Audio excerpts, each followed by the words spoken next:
لا حول ولا قوة إلا بالله العلي العظيم. أعوذ بالله من الشيطان اللعين الرجيم. بسم الله الرحمن الرحيم. الحمد لله الذي لا يبلغ مدحته القائلون ولا يحصي نعماه العادون ولا يؤدي حقه المجتهدون الذي لا يدركه بعد الهمم ولا يناله غوص الفتن الذي ليس لصفته حد محدود ولا نعت موجود ولا وقت معدود ولا أجل ممدود فطر الخلائق بقدرته ونشر الرياح برحمته وبتدى بالصخور الميدان أرضه ثم الصلاة والسلام وتحية والإكرام على النبي الأمي المكي المدني القرشي الهاشمي المطلبي صاحب الجود والكرم شفيع الأمم مولانا أبي القاسم محمد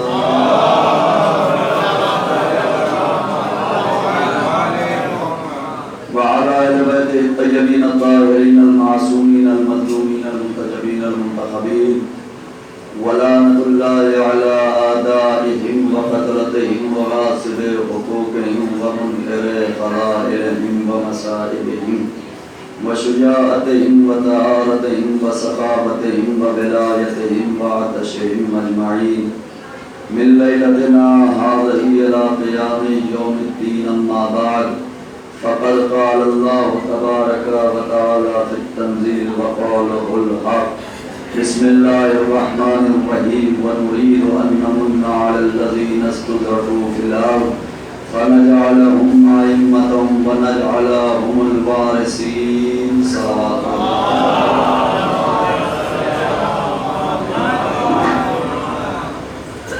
حضرات کرام قدر معزز سامعین حضرات،